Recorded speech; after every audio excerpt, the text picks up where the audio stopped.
You're looking at a live view of 8:34 p.m. Eastern Standard Time from Kennedy Space Center in Florida.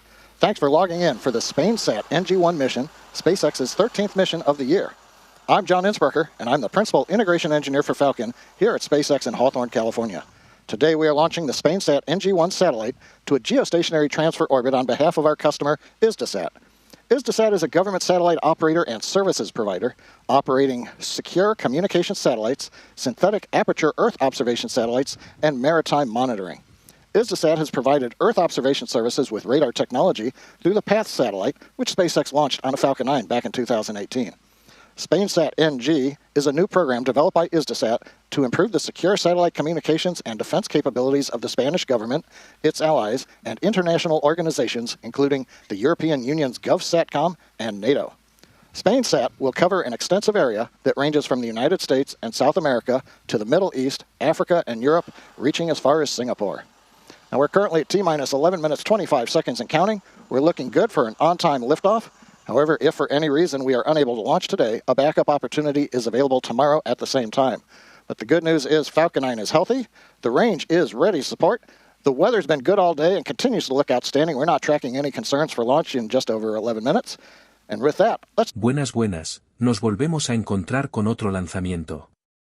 En esta ocasión con un lanzamiento de la empresa SpaceX y la misión SpainSat NG I. SpaceX lanzó este miércoles 29 de enero otro Falcon 9 con la misión Hisdesat SpainSat NG I a la órbita de transferencia geoestacionaria desde el Complejo de Lanzamiento 39 en el Centro Espacial Kennedy en Florida.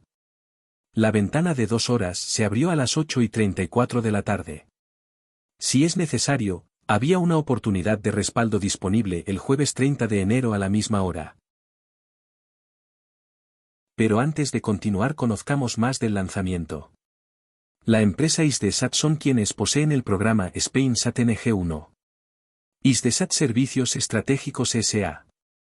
Nace en el 2001 como operador de servicios gubernamentales por satélite para actuar fundamentalmente en las áreas de defensa, seguridad, inteligencia y asuntos exteriores.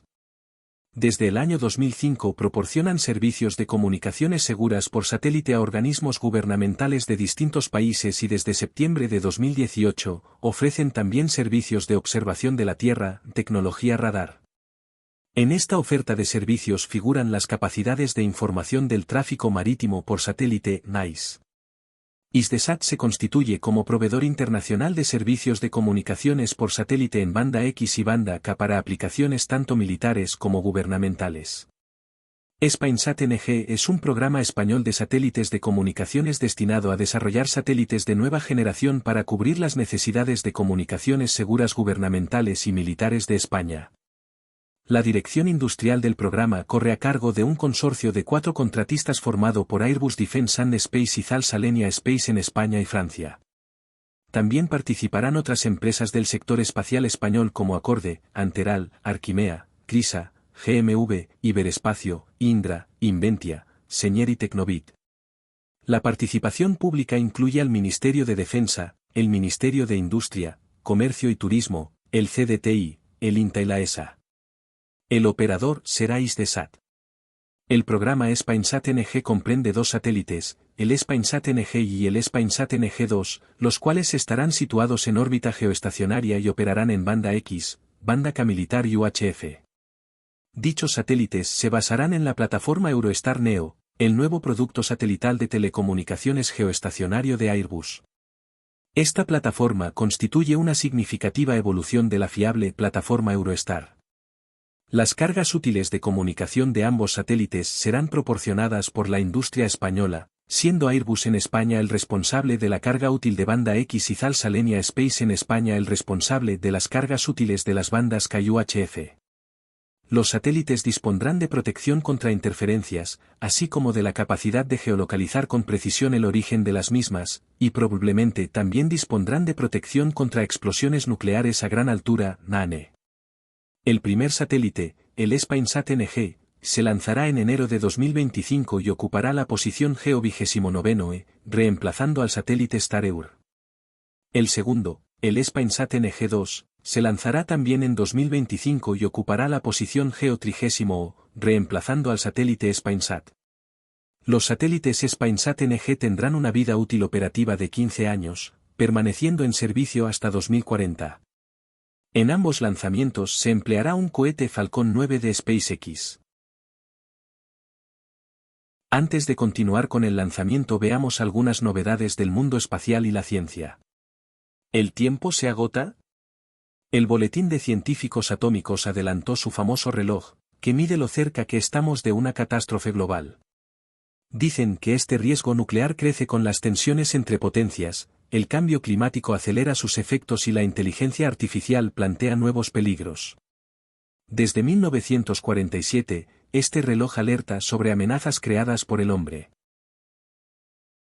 ¿Sabías que? Los colores juegan un papel decisivo en el desempeño y fiabilidad de cada misión al responder a requerimientos técnicos precisos. El blanco, el color principal de un Ariane 6, es crucial para proteger el lanzador y los satélites que se transportan dentro. Refleja los rayos del sol y limita los aumentos de temperatura que podrían afectar a equipos delicados antes del lanzamiento. Violeta es el color de las cubiertas protectoras e identifica equipos y herramientas que no estarán a bordo de un vuelo. Las cubiertas aseguran que cada componente esté en perfectas condiciones para las operaciones críticas de la misión. El marrón es el color del corcho que cubre las boquillas de refuerzo y la parte inferior del compartimento del motor de Vulcainaft Bay, para protegerlos de las temperaturas extremas experimentadas durante un lanzamiento. Es un producto natural y eficiente para asegurar que las misiones se lleven a cabo de forma segura. ¿Sabías acerca de los papeles realmente importantes para estos colores? Cuéntanos sobre ello en un comentario. Continuaremos con el lanzamiento. T-minus 30.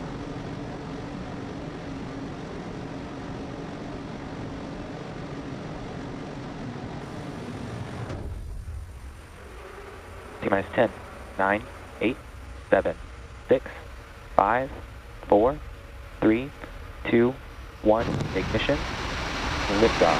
Go SpaceX, go SpainSat NG I. Equals pitching downrange. Stage 1 propulsion is nominal.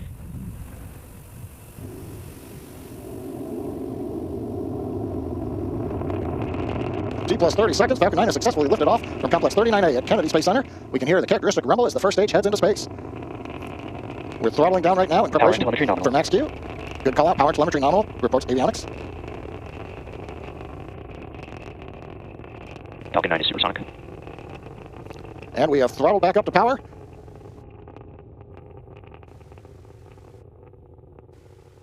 Max Q. And we've heard the max Q call out. Continuing on the timeline, everything looking good.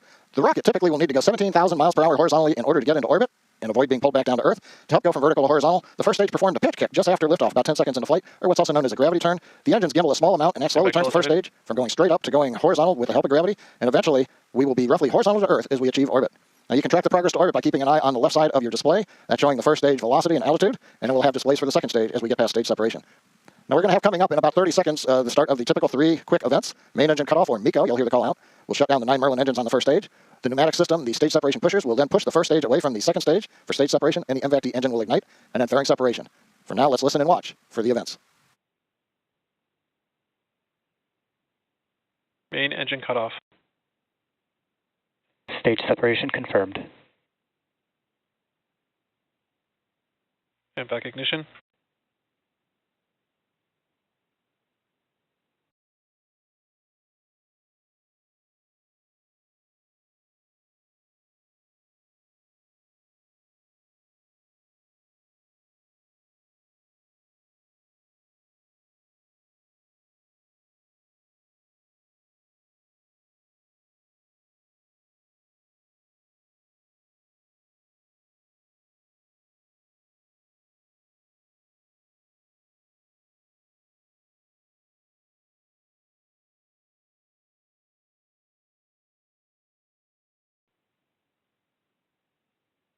Nominal orbit insertion. And confirmation, nominal orbit insertion. We're through second stage engine cutoff number 1, SECO 1. We're right where we want to be in orbit. Now, the second stage, and we've got another nice view looking forward from the payload attached fitting up at SpainSat NG I. We'll have more views as we go through the webcast, but for now, We're embarking on a coast phase on the second stage, spacecraft still attached. Following this coast, we will relight the MVAC engine for a second time. That's going to happen around T plus 26.5 minute mark. And then about 4.5 minutes after that, at T plus 31 minutes, we will actually get to spacecraft separation. For that, we're going to halt the live commentary for a while. We'll be back in about 16 minutes at T plus 25, but we'll leave you with the visuals from space.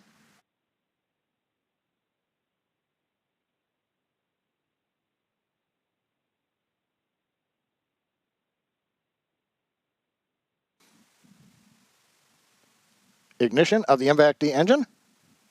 Now this burn's going to last about 67 seconds. That's typical for a geostationary mission. If you're watching the speed gauge on the right-hand side of the display, you're going to see that we're going to add about 2,500 meters per second to the velocity of the second stage, which is still carrying the SpainSat NG I payload on top. Now during this burn, as we continue burning off the remainder of the propellant, the acceleration will reach 4.8 G at the end of the burn. This is about 1 G more acceleration than we had on the first burn of the second stage when we had a lot more propellant on board.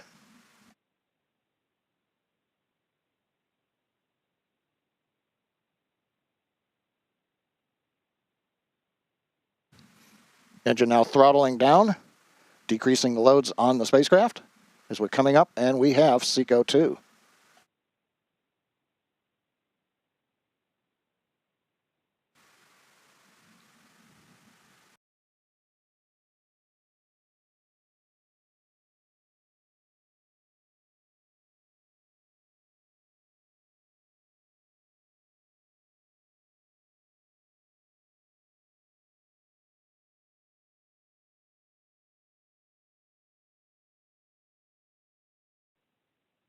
SpainSat NG I deploy confirmed. Avionics engineer calling out successful deploy. You can see it on the screen. Springs pushing the second stage and the SpainSat NG I spacecraft away from each other. And with that successful deploy of SpainSat NG I satellite, it begins its journey to its final destination. With that, that's going to wrap up our coverage for today. All of us at SpaceX want to give a big thank you to our customer Hisdesat. We also want to give a shout out to the Eastern Range Kennedy Space Center and the Federal Aviation Administration for supporting today's launch. And as always, thanks to all our viewers for logging on and your continued support. Be sure to follow us using @SpaceX on X for mission updates. I'm John Innsbrucker. We'll see you again soon.